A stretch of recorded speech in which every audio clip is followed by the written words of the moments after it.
សួស្តីបងប្អូនទាំងអស់គ្នាបច្ចុប្បន្ននេះឡានអគ្គិសនីឬ EV កំពុងតែទទួលបានការចាប់អារម្មណ៍យ៉ាងខ្លាំងនៅប្រទេសកម្ពុជាយើងប៉ុន្តែជាមួយគ្នានេះដែរក៏មានបងប្អូនជាច្រើននៅតែមានការស្ទាក់ស្ទើរនិងស្ទើរតែមិនហ៊ានទិញប្រើដោយសារតែព័ត៌មានមិនច្បាស់លាស់មួយចំនួនថ្ងៃនេះ Cambodia Auto Dealer នឹងមកទម្លាយការយល់ច្រឡំធំៗទាំង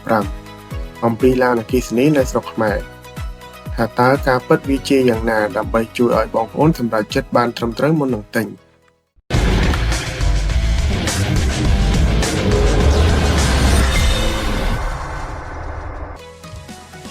ការយល់ច្រឡំទី1ឡាន EV ពិបាកសាកភ្លើងខ្លាំងណាស់នៅស្រុកខ្មែរ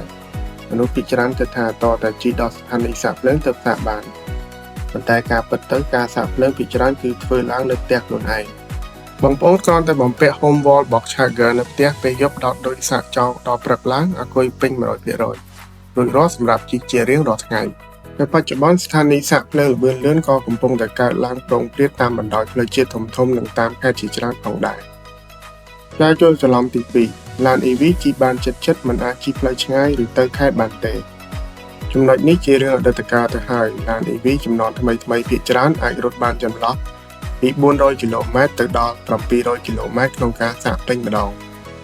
ជាក់ស្ដែងពីភ្នំពេញទៅសៀមរាបឬទៅកំពង់សោមមានចម្ងាយត្រឹមតែ200ទៅ300គីឡូជាងម៉ែត្រតែប៉ុណ្ណោះដូច្នេះបងប្អូនអាចជិះទៅដល់ដោយមិនចាំបាច់បារម្ភរឿងអស់អង្គុយពាក់កណ្ដាលផ្លូវឡើយការយល់ច្រឡំទី3ឡាន EV ជិះកាត់ទឹកលិចឬលាងឡានអាចឆ្លងចរន្តអគ្គិសនីនេះជាការភ័យខ្លាចមួយដែលខុសស្រឡះប្រព័ន្ធអង្គុយនិងម៉ូទ័ររបស់ឡាន EV ត្រូវបានបិទជិតស្ទើរតែ 100% ជាមួយស្តង់ដារការពារជម្រាបទឹកកម្រិតខ្ពស់វាអាចទប់ទល់នឹងការជិះកាត់ទឹកលិចឬការលាងឡានបានយ៉ាងសុវត្ថិភាពថែមទាំងមិនងាយរលត់ម៉ាស៊ីនដូចឡានសាំងទេព្រោះវាគ្មានបំពង់ស៊ីម៉ាំងឬបំពង់បឺតខ្យល់ចូលម៉ាស៊ីននោះទេការយល់ច្រឡំទី4ប្រើបាន3ឆ្នាំទៅ5ឆ្នាំត្រូវបោះបង់ឬខូចអង្គុយត្រូវដូរអស់លុយស្មើទិញឡានថ្មីការពិតទៅអង្គុយឡាន EV ចំនួនថ្មីមានអាយុកាលប្រើប្រាស់បានយូរខ្លាំងណាស់លើសពីនេះរោងចក្រភាគច្រើនផ្ដល់ការធានាលើអង្គុយរហូតដល់8ឆ្នាំឬ160,000គីឡូម៉ែត្រហើយជាផុតការធានាក៏ដោយប្រសិនបើខូចគេអាចផ្លាស់ប្ដូរតែ module ឬ cell ណាដែលខូចប៉ុណ្ណោះដោយមិនចាំបាច់ដូរអង្គុយទាំងមូលឡើយការយល់ច្រឡំទី5ទិញឡាន EV ខាតលុយច្រើននិងកម្លាំងឡានជិះមិនខ្លាំងបើនិយាយពីកម្លាំងស្ទុះឡាន EV មានកម្លាំង instant hotដែលធ្វើឲ្យការស្ទុះពី0ទៅ100គីឡូម៉ែត្រក្នុង1ម៉ោងលឿនជាងឡានសាំងក្នុងកម្រិតតម្លៃស្មើគ្នាឆ្ងាយណាស់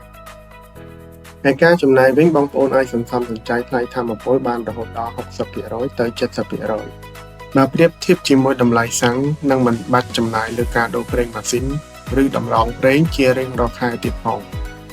សរុបមកឡានអគ្គិសនីមិនមែនជារឿងដ៏គួរឲ្យខ្លាចដោយការគិតពីមុននោះទេប៉ុន្តែវាជាបច្ចេកវិទ្យាយានយន្តនៃអនាគតដែលផ្ដល់ទាំងភាពសន្សំសំចៃនិងផាសុកភាពតើបងប្អូនមានចម្ងល់អ្វីបន្ថែមអំពីឡាន EV ដែរឬទេអាចខមមិនសួរនាំនៅខាងក្រោមបានបើសិនបើបងប្អូនកំពុងស្វែងរករថយន្តប្រណិតឡាន EV ឬ SUV ទំនើបកុំភ្លេចតាក់ទងមកកាន់ Cambodia Auto Dealer សូមចុច Subscribe ដើម្បីទទួលបានចំណេះដឹងវីដេអូថ្មីៗអំពីឡានជាច្រើនទៀតសូមអរគុណ